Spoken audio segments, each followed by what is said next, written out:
Hello, welcome to Real Career Talk.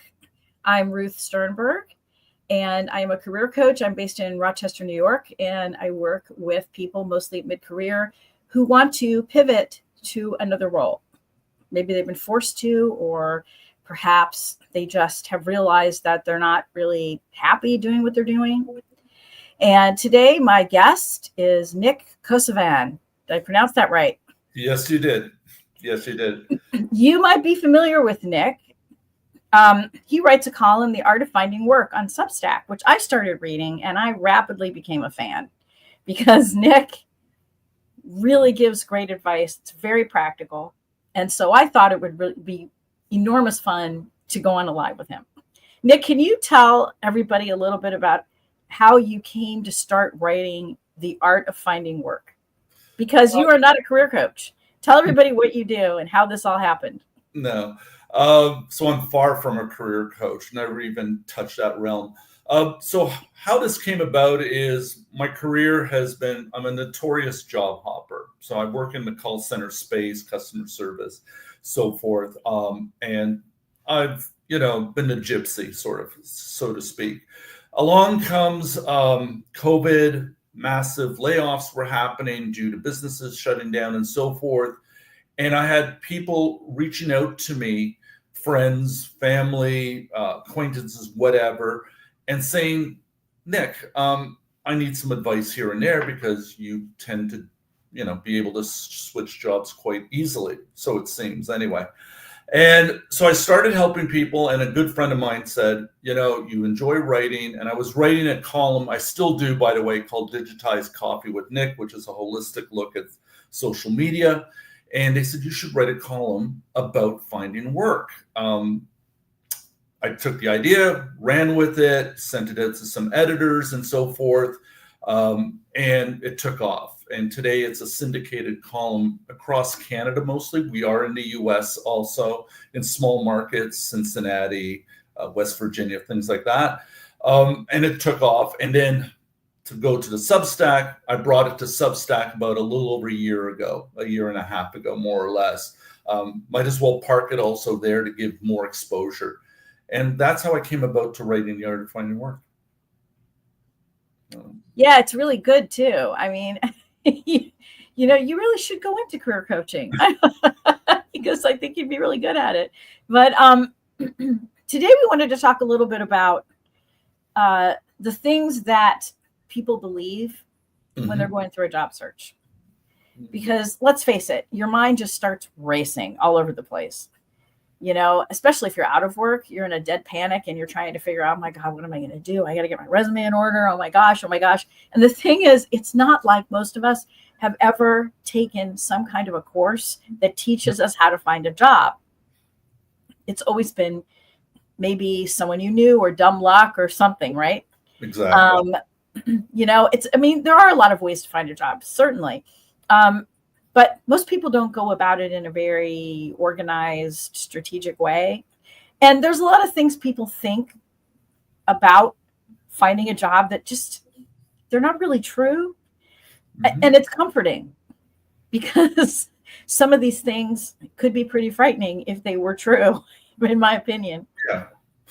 So I went through and identified a bunch of these things. And I thought I'd just kick this off by talking about the idea that the resume is the most important thing in your job search.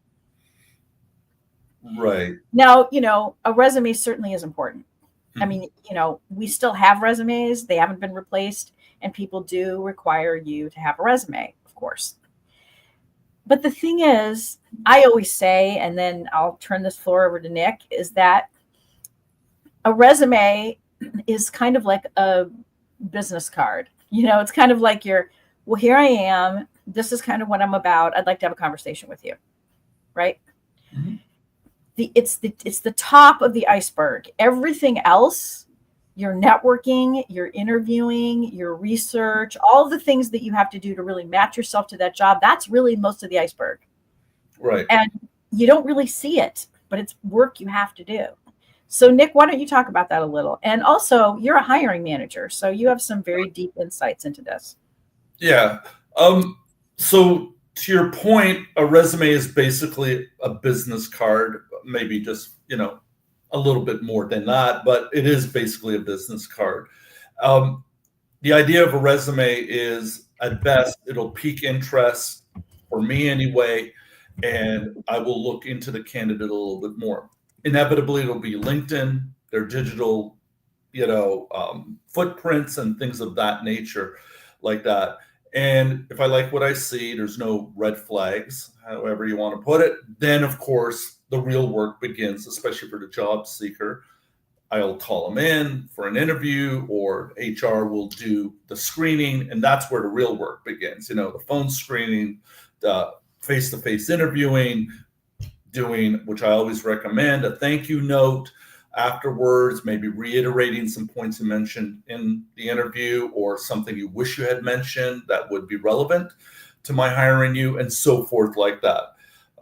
So to your point, resumes have been overly emphasized, and I feel the real reason is because there's so much money to be made by resume writers and career coaches to say, hey, I can make a resume for you that'll be ATS friendly, whatever that means, and I'll charge you only $500 or 150 or whatever they charge. So there's money to be made in keeping the narrative that resumes are your make or break for a job search, which it's not, right? A resume is a small part of it. As a matter of fact, not to plug the art of finding work too much, but I did write a column a while back. What's more important, your resume or your LinkedIn profile? By far your LinkedIn profile. If for no other reason, it's your 24/7 digital business card. And not only that, it works for you in a more expanded way, i.e., you could put in more into a LinkedIn profile than you can into a 1, 2, 3-page resume. So I would be focusing more definitely on my profile, LinkedIn profile, which is where a lot of, as we know, recruiters and hiring managers go to find candidates, as opposed to over focusing on a resume. Now, I want to make sure that this is in fact showing up on LinkedIn. I'm not sure that it is, even though I have it selected. So will someone please share a comment and let me know that you're seeing this on LinkedIn? And we will continue the discussion. Those are great points. And to add to that, I say that the work that you do to find a job is not just about the resume. No. You also need to rely on people Mm-hmm. in your career search. You need to be talking to people that you used to work with, people in the field who you've met. And, oh, good, we are on LinkedIn. This is great. Good. I sometimes misread the settings on this, on StreamYard. Mm-hmm. At any rate, yeah, so there's a lot of other work you have to do.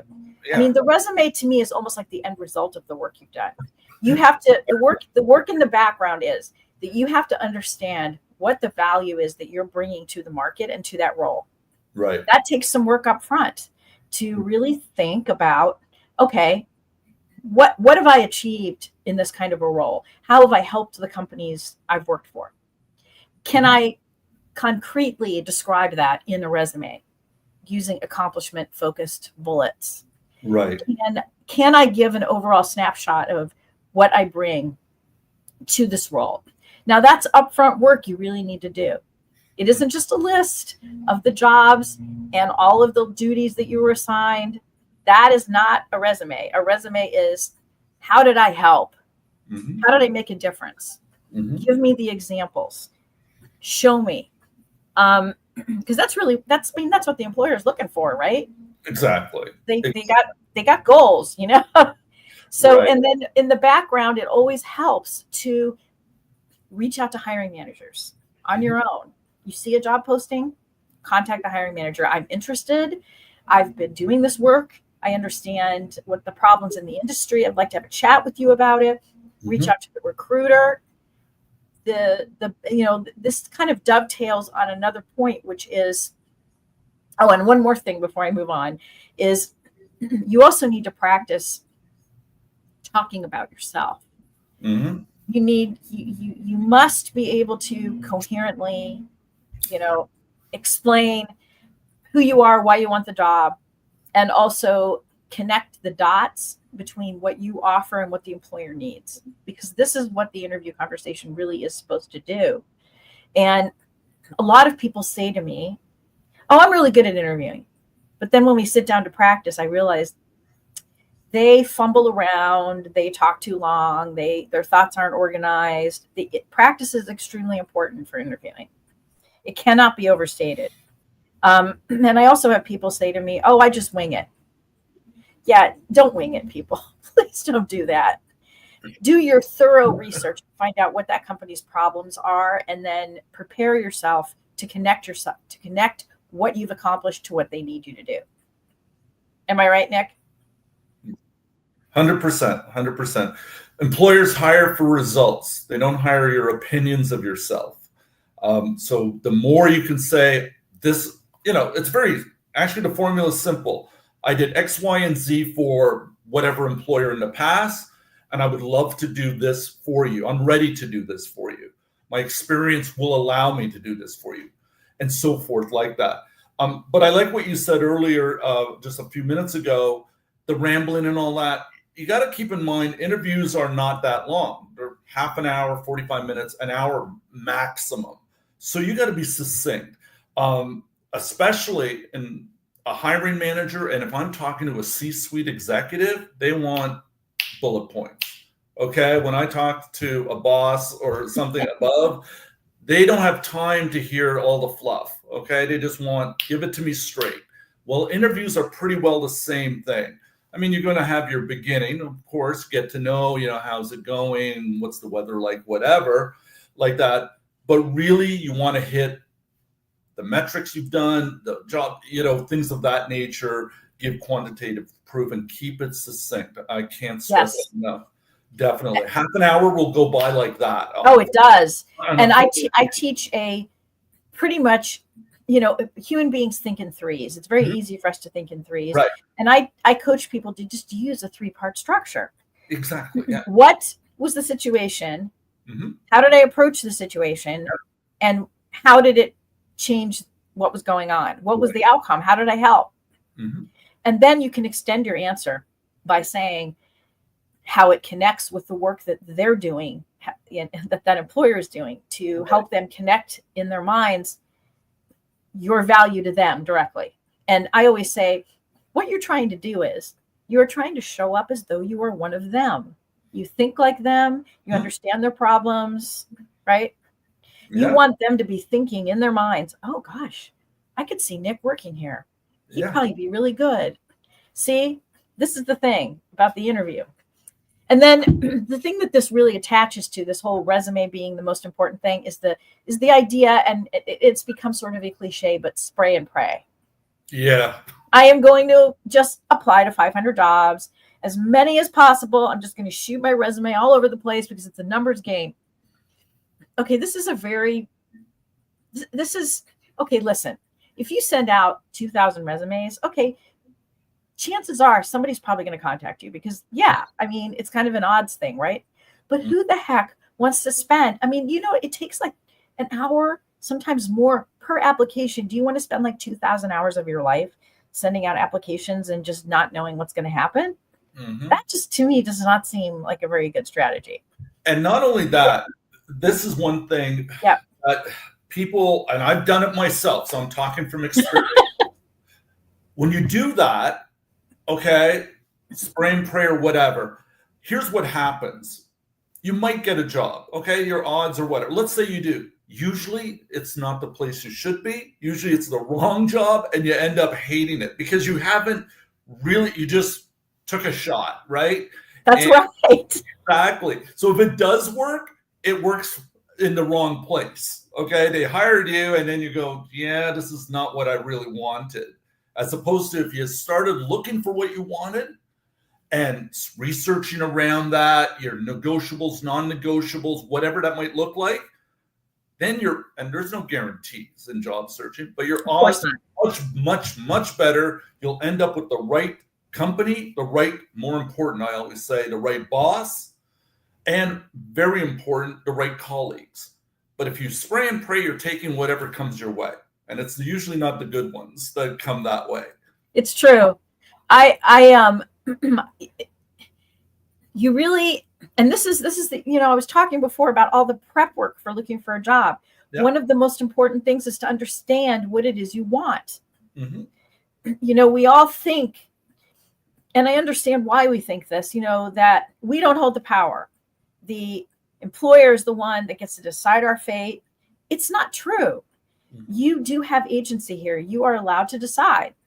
This is the kind, like, I have these skills, I have these gifts. I can offer them to who I want to offer them to. I can decide what sector do I want to do this in, and what kind of a company, and I can do my research, and I can talk to people who work there. I can find out a little bit more. I can cherry pick the companies I want to apply to. Exactly, yeah. And beyond that, I can research companies that I really admire and think would be good to work at. Maybe they don't have a posting right now, but it's okay. I'm gonna reach out and make some inside contacts. Maybe I'll ask if anyone knows anyone at this company. I just want to make some friends. I want to find out what's going on over there, because I'm telling you, sometimes, and more often than you can imagine, openings occur and you've made a new friend. And over time, you've been chit-chatting and keeping in touch. And then all of a sudden they're telling you, yep, hey, Nick, we just posted something you might be interested in, or we're getting ready to post it, but here it is.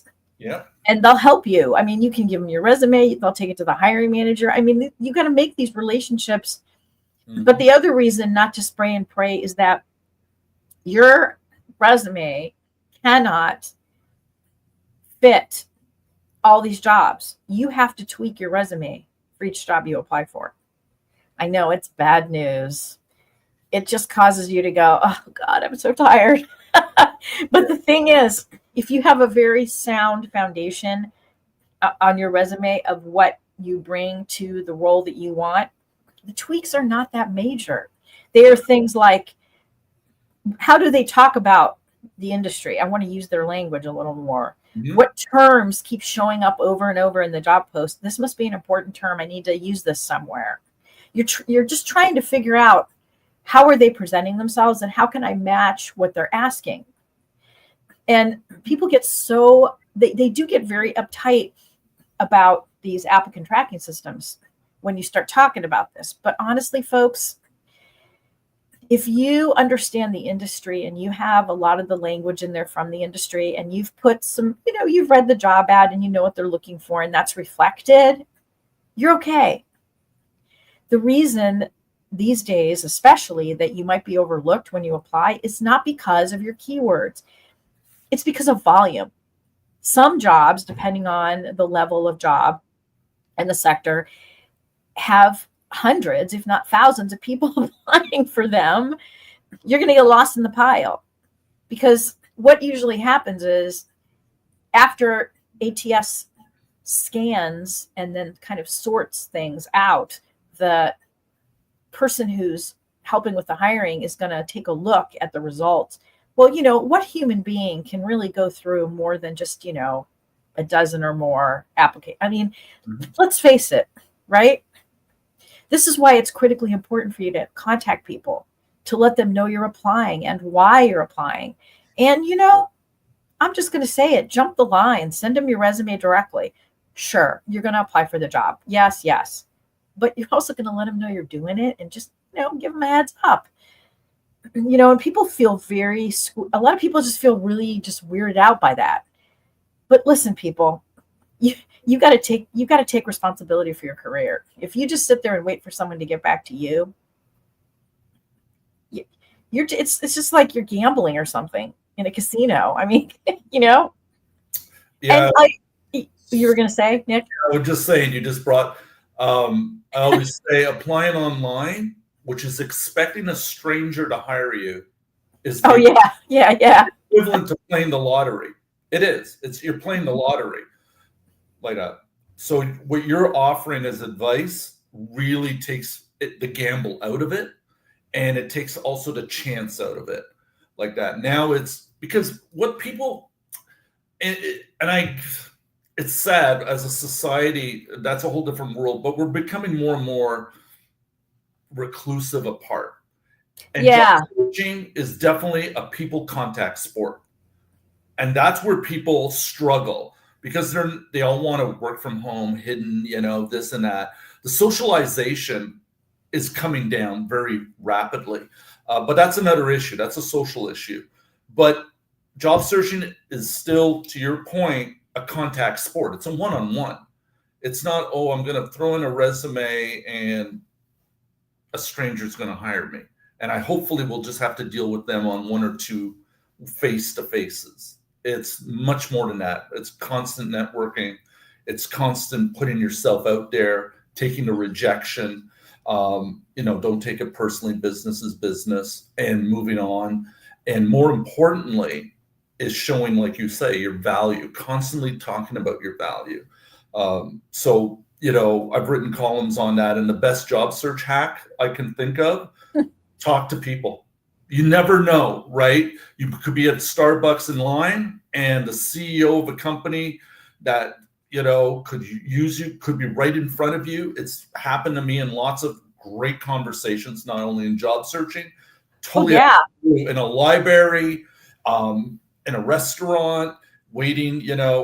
Once in my dentist's office, I remember having this amazing conversation with a social media manager that I didn't want to go into and it was just for a teeth cleaning. I didn't want to go into the 20 minutes into this whole thing. Opportunities, Ruth, are all around us right this very second. It's just that they're attached to people. That's it. They're attached to people. If you live in a condo like I do, I live in a huge condo, right? There are hiring managers in some units right now. There are definitely business owners, everything. They're around me, but I have to talk to them. They have to know me. I have to know them. And that's... someone just wrote, I've heard this described as be your own grandma. Yeah, exactly. Be your own grandma. Yeah. Mm-hmm. Mm-hmm. Yeah, I love that. Yeah, I'm not even kidding. I mean, I'm sure that all of you out there are thinking, understand this, right? Have you ever just met somebody and then there's just like, they know a person that you know, and you just, I a long time ago, I was driving on the highway, and there was a really bad snowstorm, and I had to stop at a hotel because I couldn't drive anymore. You couldn't see in front of you. I got the last room in this hotel. It was a Comfort Inn, I think, and there were some other women on the road. And so I just said, why don't you guys come? Why don't we just share the room so you don't have to sleep in the hallway? So we're talking, right? And one of the women was a student at Ohio State. At the time, my brother, my younger brother, was also a student there. And it turns out she knew him. It was so weird. I mean, that stuff just happens every single day. It happens in the rest of our lives. Of course, it's going to happen when you're looking for a job too. It's a very small world. It is. We don't realize that because we're always on now social media, and we think, oh my God, it's all, in Europe or whatever. But it is a small world. And there's a lot of truth. If anyone out here knows this analogy, the Kevin Bacon analogy. Oh, yeah, I was just thinking that. But there's a lot of truth to that, right? We're all connected. There are people right now, Ruth, out here that we're connected to just by 2 or 3 or 4, maybe 5 degrees of separation. Oh, no. I mean, it's crazy, especially in a particular industry. Mm-hmm. People tend to know each other. Yep. Fundraising is a really good example of that. In the philanthropy world, particularly in a certain region, people know each other. I mean, it's not as hard as you think to do this. You just have to go places and do things. You got to get out of the house. I mean, find something that's going on locally and go participate. I've done like walking tours in the community. I've done like some kind of a service project, maybe, at the food bank. I don't know. Some people play intramural sports. I mean, that's a great way to meet people. Or maybe get involved with a nonprofit and help out at one of their events, because you don't know who's over there. You don't know board members that have different roles, volunteers you might meet. I used to do Meals on Wheels. All kinds of people are helping deliver meals. It's, you just got to get out there. Yeah. But if we could switch gears a little bit, I wanted to talk about the idea that a lot of people think that if they have the right skills for the job, they're in like Flynn, so to speak. All these cliches. They're, why didn't I get hired? I've got all the skills that they ask for. Yeah. Well, here's the thing about that. That's not quite enough to get a job, because at the end of the day, there's probably like 50 people who applied who also have all the right skills. Mm-hmm. Nick, what is the make or break on getting hired? So I want to touch on your point, and something that I keep in mind, especially as I'm getting up there in whatever, there's always someone younger, hungrier, more skilled than me, right behind me, right there, right? You're competing not only with other candidates, you're competing with their AI usage and all this other things of that nature. So to go to your point or your question of what is make or break to getting hired, is really to coming across, and it goes back to talking about yourself and all that, as a solution provider. That's basically it. Especially my last 5 jobs, it's all about, and I'm blessed to be in a space of where call centers are number driven. You can see the problems and all this pretty fast.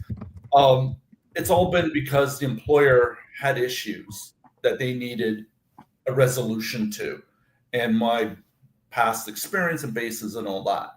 And every job, so if you approach it to make or break, if you approach a job as saying, okay, what is this job supposed to solve, or why does it exist? Every job exists to solve a problem. Even if it's a receptionist, the problem is people coming in, packages coming in, all that, they need to be addressed, welcomed, vetted, signed a guest book, things of that nature. And it could be, I use examples of a warehouse floor needing to be cleaned. There's safety issues and all that. And there's the problem. You don't clean the floor, right? Things of that nature. And then, of course, if an accountant, right? Where are the problems? Well, you don't want to be a company doesn't want to get into financial issues, right? So definitely with governments, tax regulations, things of that, those are issues they have to keep on top of and all this. So once you start talking in that way, in a consultative way, your job search starts rapidly changing, because every job exists to solve a problem. Every employer on this planet, from the convenience store owner all the way to the CEO of a whatever fortune, every company, every business has a problem. Yep. Everyone. There's none that don't have a problem. Degrees vary, but they all have problems. Your job is to come in and say, hey, I can be the solution to this particular problem, whatever that might be, like that. That's it. Be the solution provider. That's exactly right. And on top of that, and or maybe accompanying that, is the reality that people are hired, of course, because they could do the job, but then really they're hired because they fit into the culture of the company. Right. And you are demonstrating in the stories that you tell in the interview how you get along with people and how you think. Right. Mm-hmm. And it's your, as we say, soft skills. Yeah. Those are the things that really matter to an employer, because employers, as I've said I've done a couple of other lives. I did a live with John Gates where we talked all about employers hiring because they want the lowest risk person on the list. They want someone who demonstrates that they can take they can take direction and Mhm. criticism if needed. They can work with other people effectively. Um, and they can think through a problem effectively. They can, I Mhm. don't know, you have to show what kind of person you are is really what I'm getting at Right. right here. Yeah. And again, oh, what were you going to say? Go ahead, please. Go ahead. I was going to say, and again, that kind of takes research Yeah. too, because you do want to know what the culture is like there. I mean, I've had people, a lot years ago, my first job was journalism. So I got an interview at a newspaper in Northeast Ohio. I went to the interview, and after it was over, they actually offered me the job. And I thought that was really weird, just to be offered a job like as you're leaving the building. But I didn't respond right away. I talked to a friend of mine who worked there, and she told me that at that time the culture was extremely toxic. And I said, no. Mhm.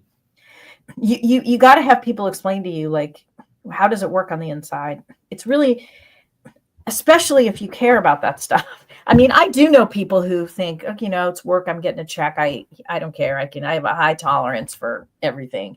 I'm not that person. I like to know what I'm getting myself into. But anyway, also knowing what they're expecting from you is really good in the interview, because you can think, well, they want people who are like this.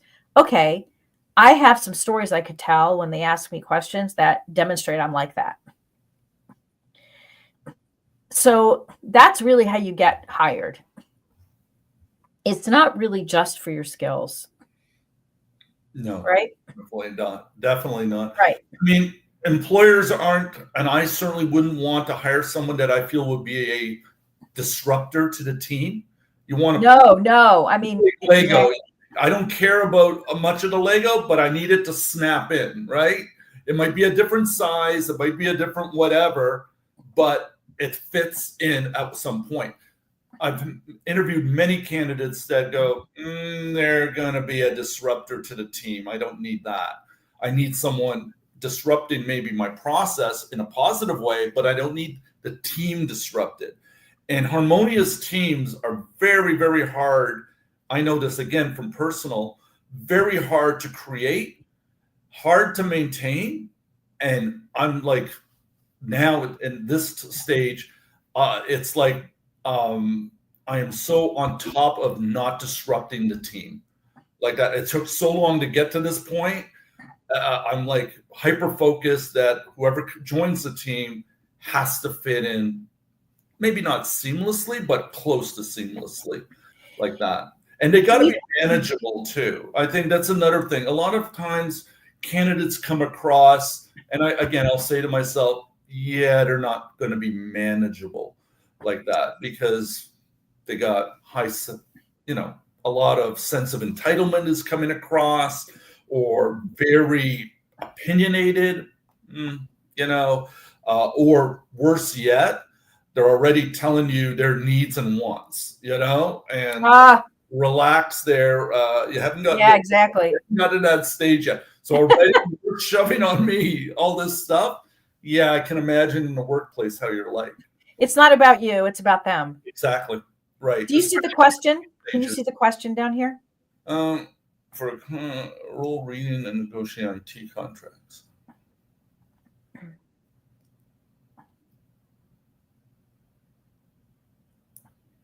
%, email. That's where the thank you notes come in, or a thank you email, or whatever you want to call it.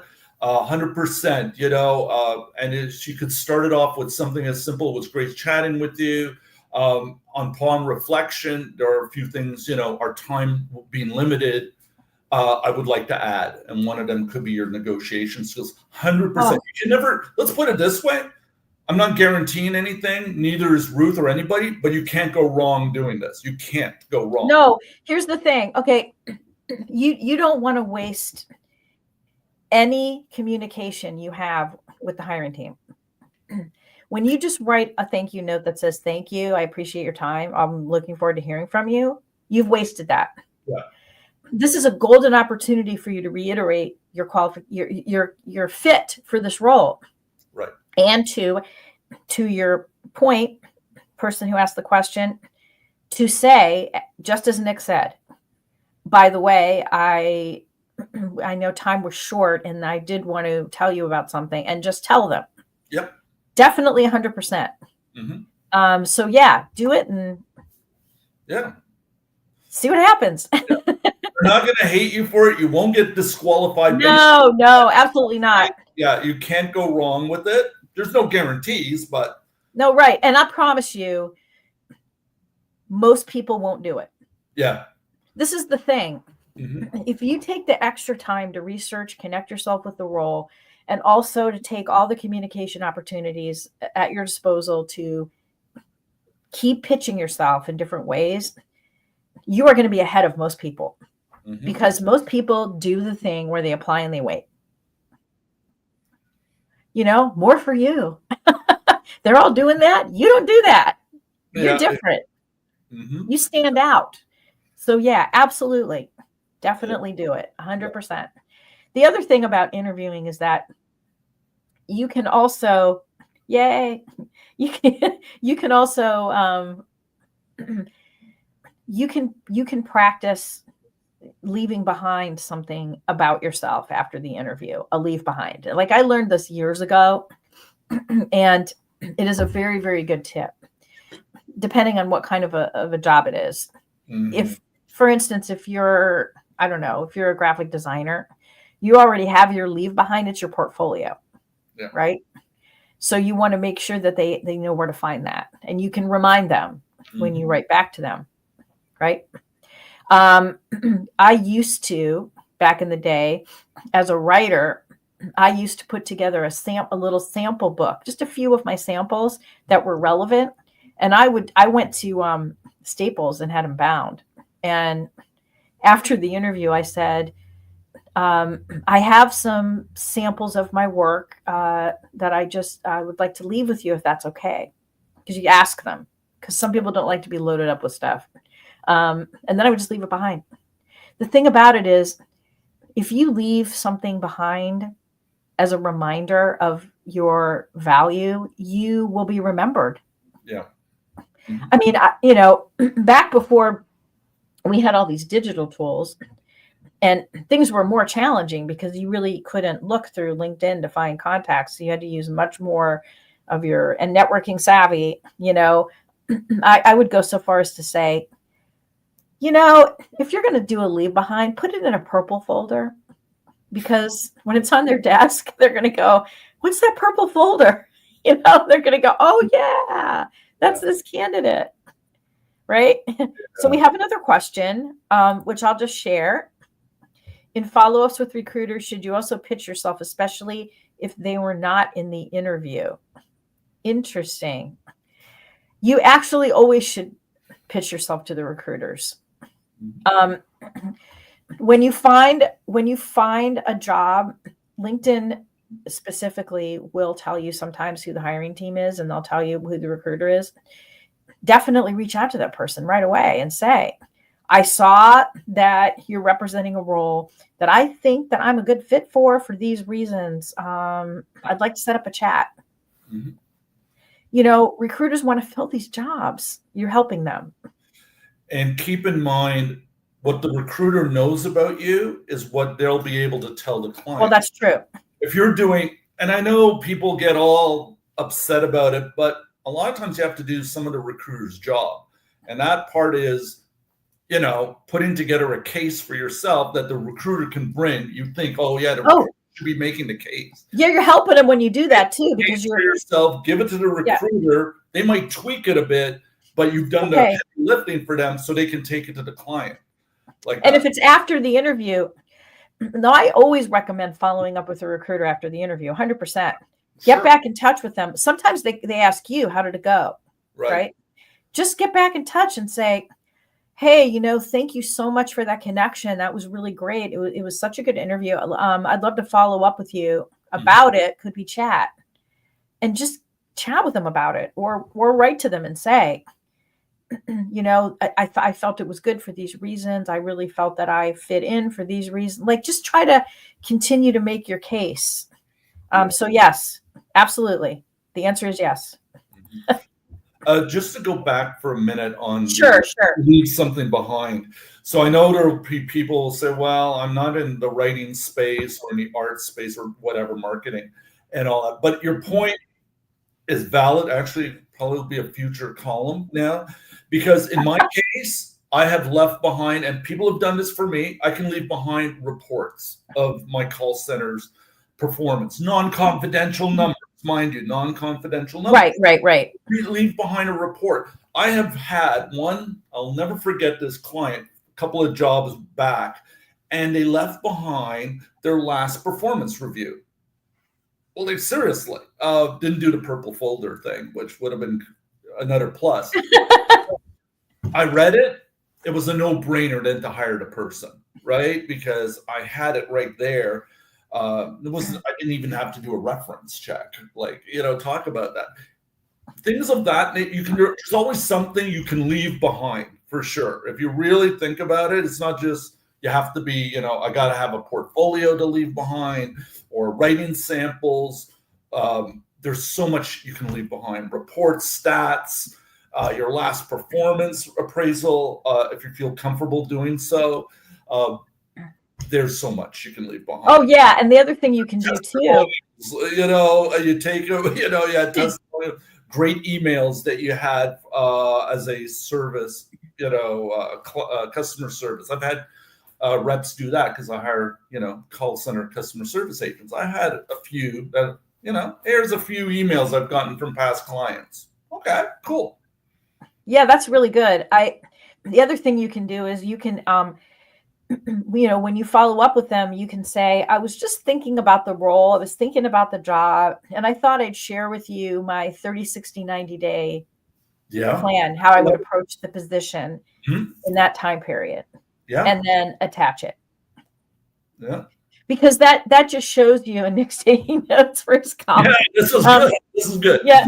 Yeah, I mean, this is what I'm in a couple of industry organizations, and we have these conversations all the time about like things we can help our clients with, and because you're showing them that you're thinking about the job, you're really interested, you're really invested, that's the kind of employee they want. So, and these kinds, this kind of advice is not usually the stuff that we learn when we're first starting out looking for a job. Right. It's all, and me too, it was the same for me. It's all technical stuff. You have to have a resume, and then you do this, and then you do that. And these are the steps. Yes, there's steps. Of course, there's steps, but they have to be augmented with all of these other things. They, in and of themselves, they're not enough, especially today. Oh, so we have Pamela is sharing a comment with us. I've been putting together a list of projects that past colleagues would be interested in talking about with my potential employer as my leave behind. She's in an internal department at a big university, so there's an underlying connection already. That's a really good idea. What do you think, Nick? I love it. Exactly. Especially there's an internal connection already, right? An underlying connection. Leverage it, right? That's what she's doing. Pamela's leveraging. Yes. We all have connections. We just talked about that earlier. Leverage it as much as possible. Okay. Great question or great comment. She's saying, I'm trying to show I'm a connector, which is important to the roles that she's seeking. So yeah, that's great. Totally forgot what I was going to say, which happens at a certain age, Let's see. I wanted to dovetail into something here. Oh, yes. And that is that today more than ever, especially with the advent of AI, you have to make some adjustments. The most valuable commodity that you own is adaptability. Because here's what is happening right now with AI. And there are some reports out about this as well, that AI is starting to be integrated into many industries' processes. Now, it doesn't mean that the jobs are being taken over entirely. It means that there are certain things about doing some jobs that are now being done automatically by AI.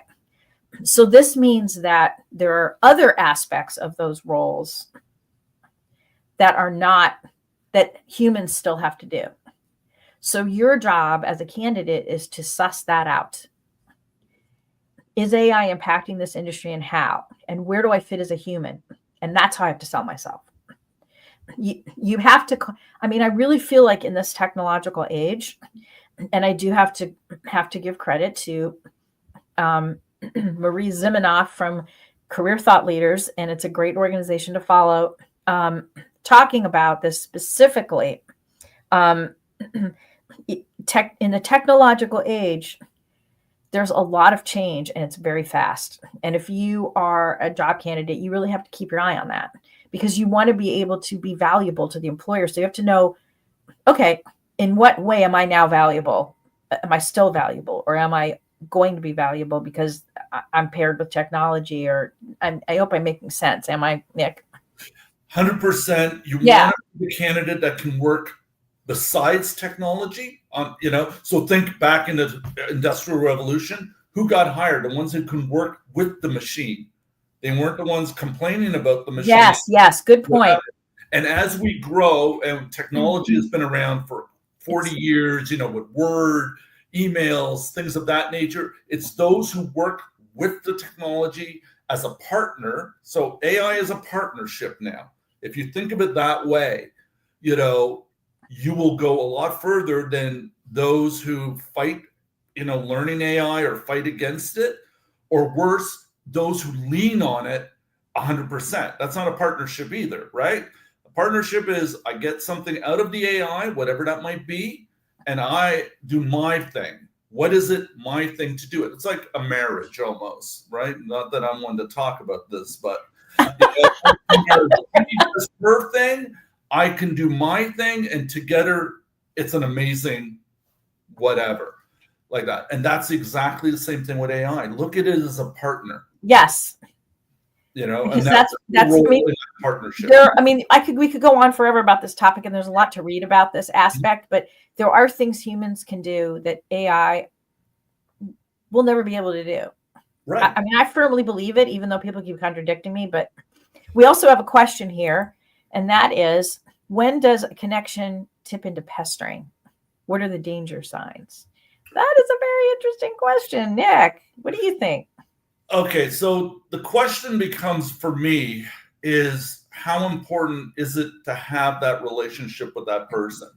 If really it's a make or break, and I feel it's starting, and it could damage what I'm trying to achieve, which is it rarely happens. Like, there's rarely that I'm in a job search. If I really, piss off the CEO of XYZ company, is it really going to make or break my job search? Probably not. But if it's really critical, what are the danger signs? Well, they might say, give me time, or this and that, or whatever, or you get the ghosting. That's a classic one. I just don't want to bother with you, like that.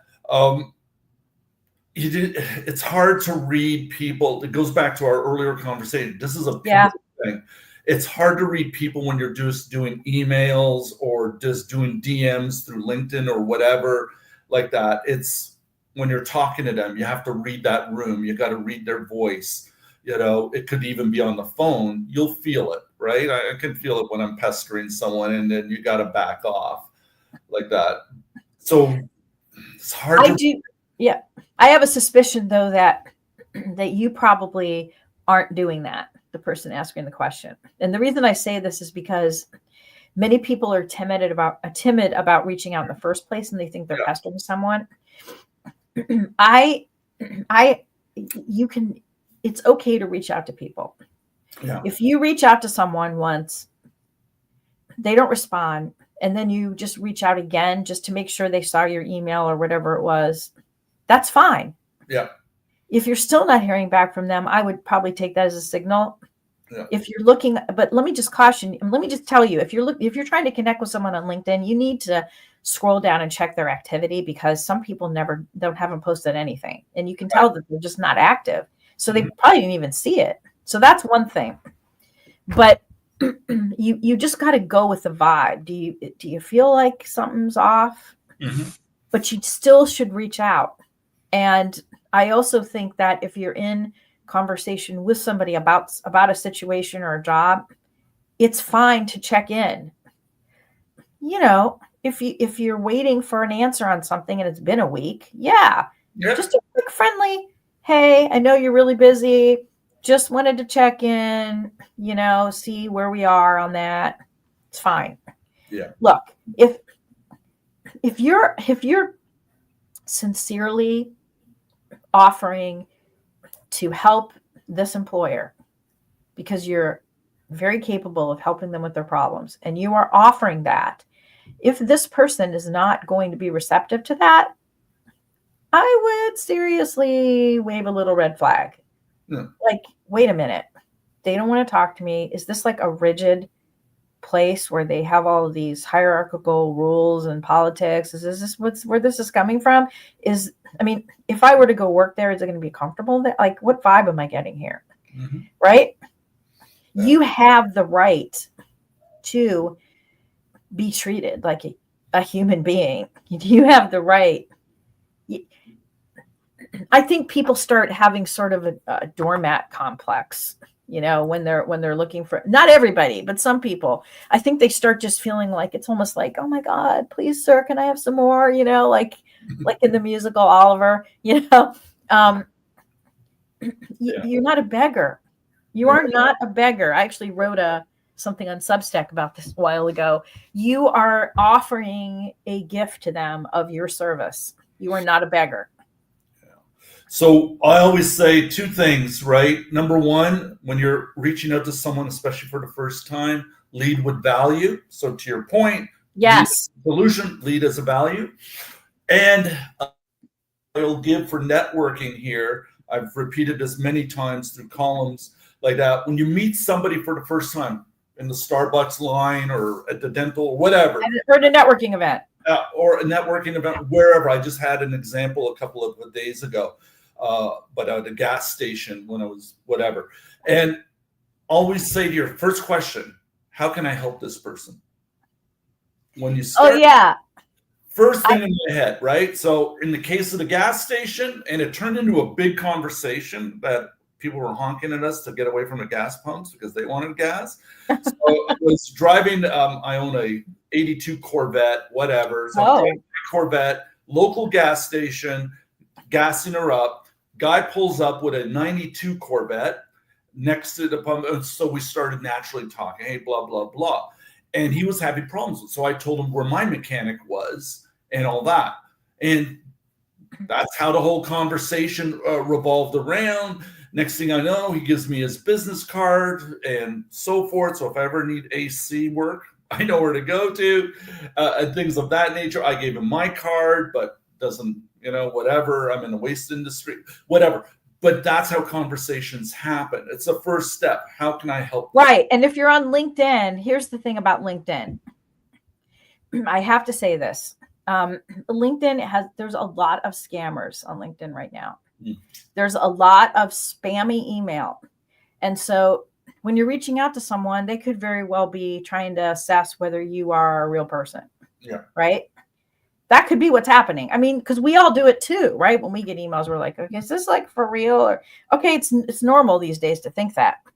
So it's in some ways better to try to connect with someone through commenting on a conversation that's going on that includes this person.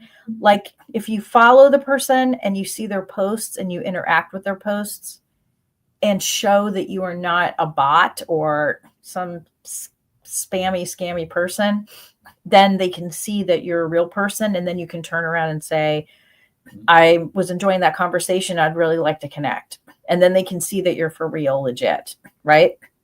But if you want to reach directly out to someone, you just want to do a cold outreach.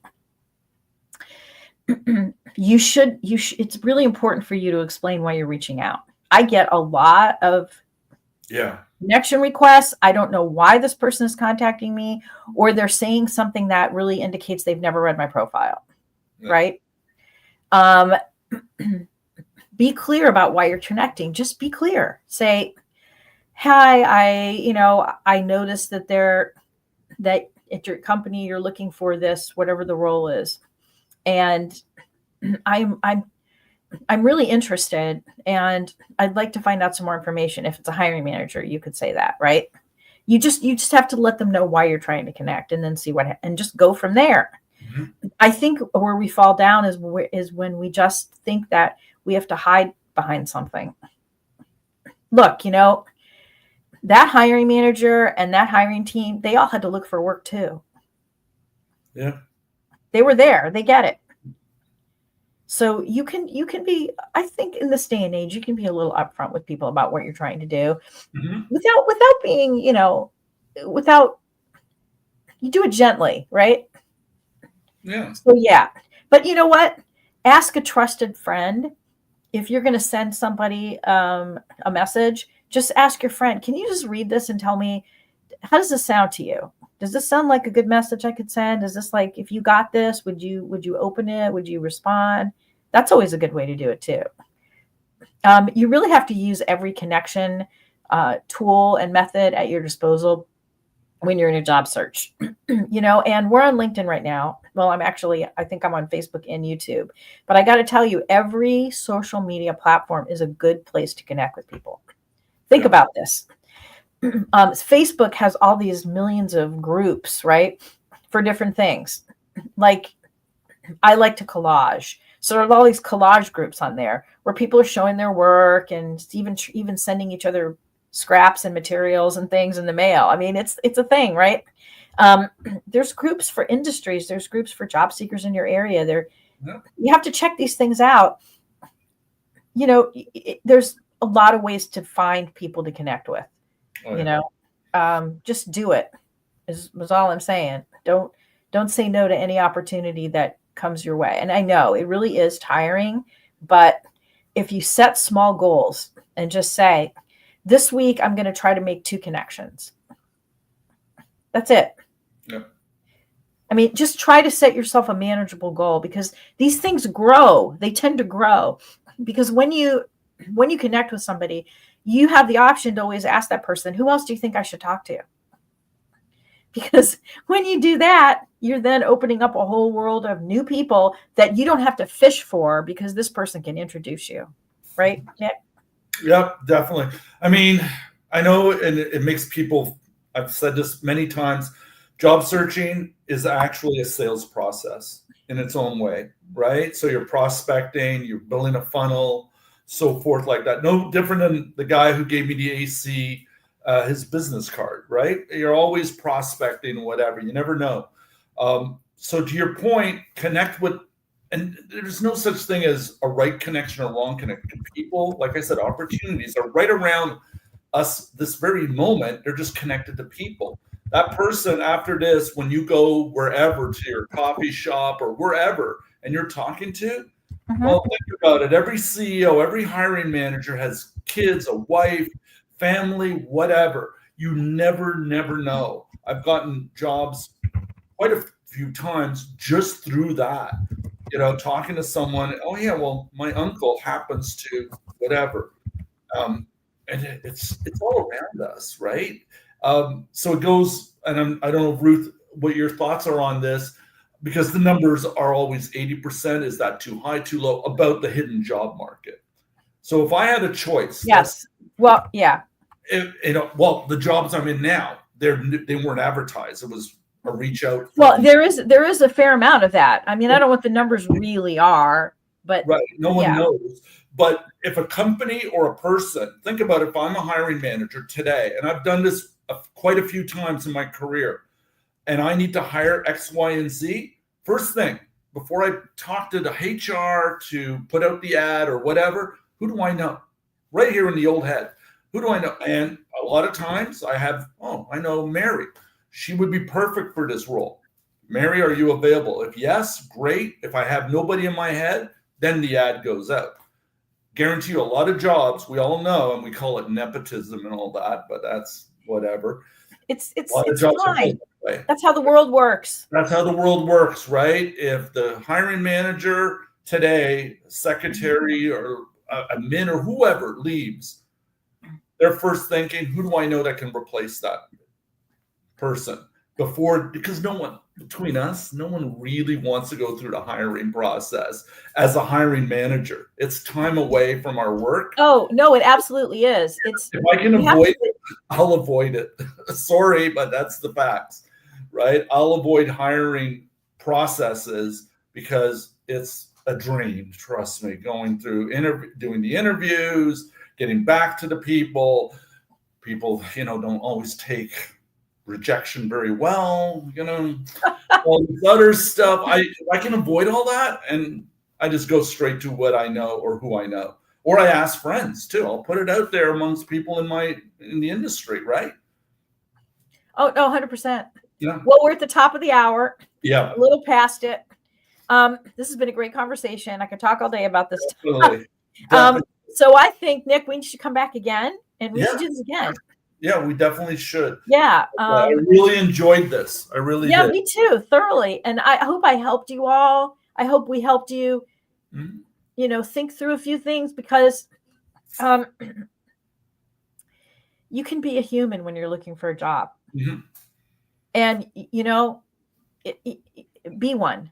And don't worry so much, because, it's going to happen for you.